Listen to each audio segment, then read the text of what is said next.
a month for 24 months. Go to LexiHearing.com. That's LexiHearing.com.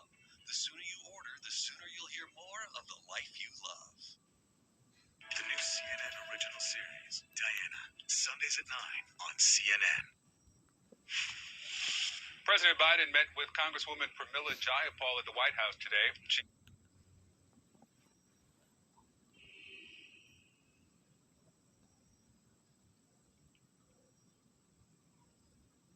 is the chair of the Congressional Progressive Caucus. Now, Democratic leadership wants the president to take a more forceful public role toward reaching a deal within the party. They know that this stalemate between progressives and moderates threatens to sink his social safety net package. So moderate Senator Joe Manchin is taking heat from Senator Bernie Sanders over the holdup. And we're learning more about Manchin's red lines, especially on climate change provisions. CNN chief congressional correspondent Manu Raju is here. So Manu, tell us about, is Manchin willing to compromise? Has he dug in? Where is he today? Well, it's really unclear whether they can resolve his concerns and do it as quickly as the Democratic leaders want. Joe Biden, as along with House Speaker Nancy Pelosi, on a private call last week, discussed what they both share here, is they want these talks to end. What is less clear is exactly how they will end. There are significant differences between progressives who want a massive expansion of the social safety net. They're willing to come down to $3.5 trillion price tag, but they want to keep the number of programs, but just limit the number of years in which they can offer those benefits. But Manchin, and along with Senator Kyrsten Sinema, want fewer programs. And Manchin in particular has pushed back on the climate change provisions, including reducing global greenhouse gas emissions by 50% over the next decade. He, of course, hails from a coal-producing state. He does not support that program to do just that, according to from that Democratic proposal. But also other things Manchin has said is resisted, including expanding Medicare, as well as tuition-free community college, paid family medical leave, as well as he's raised concerns about the rate in which they want to increase corporate taxes, all of which is uncertain how that will be resolved, which is one reason why Democrats who are getting very anxious are saying they want Joe Biden to make it clear what he is and is not willing to accept at this stage of the talks. He is having Democrats over the White House over the next day or so. We'll see if anything can get resolved. But in talking to the number 2 Democrat, Dick Durbin, just moments ago, he told me it's, quote, high anxiety among Senate Democrats right now.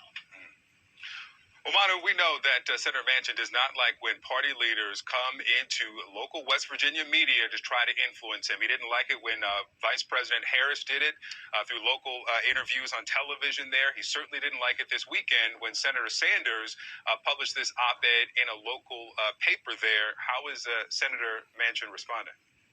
Well, not well. In fact, he pushed back on his statement on Friday night saying that no op-ed from a self-declared Democratic socialist is going to change his opposition to supporting, quote, reckless spending. And when I just caught up with Joe Manchin earlier today, I asked him about Bernie Sanders calling him out. I don't think they know West Virginia, what we've done and what we continue to do for this country. That's all. I want to make sure they're respected properly. He says you're holding up the right agenda. And then there's 52 senators who don't agree. Okay, and there's 2 that want to work something out if possible in a most rational, reasonable way. That's all. So the president's going to go with a full hand. The only thing they want us to do is pay $150 billion for what's already happening, and to give utility plants, to pay utility plants $150 billion for what's already transitioning. We've transitioned.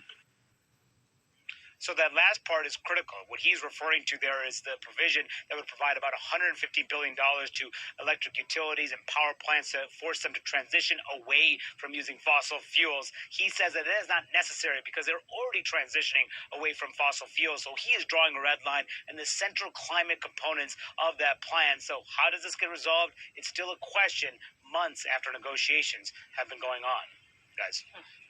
Okay, Manu Raju, thank you for the status report. All right, now this is just into CNN. The website for former President Donald Trump appears to have been hacked. A section of the website has been replaced with a religious slogan and a speech from Turkish President Erdogan. CNN's Alex Marquardt is tracking this for us. So, Alex, what happened? Hi there, Allison Victor. Well, like you said, it is a section of the DonaldJTrump.com website. This is his main website these days. This is the site that he uses to communicate from because, of course, he's been kicked off of Twitter and Facebook. This is part of the action section of the site, which is where there are calls to action. There are petitions on there. There are ways for people to reach out to the Trump office. And people first started noticing this morning that it had been replaced with this page. It's a black page in which there is a lone figure holding an Islamic flag and some wording in Turkish, which reads in part, "Do not be like those who forgot Allah, so Allah made them forget themselves." And then there is a link to a video of the Turkish president, Recep Tayyip Erdogan, giving a speech in which he quotes from the Quran. Now, the person, the hacker who has claimed responsibility for this is Root Ayildiz. And this is a name that we have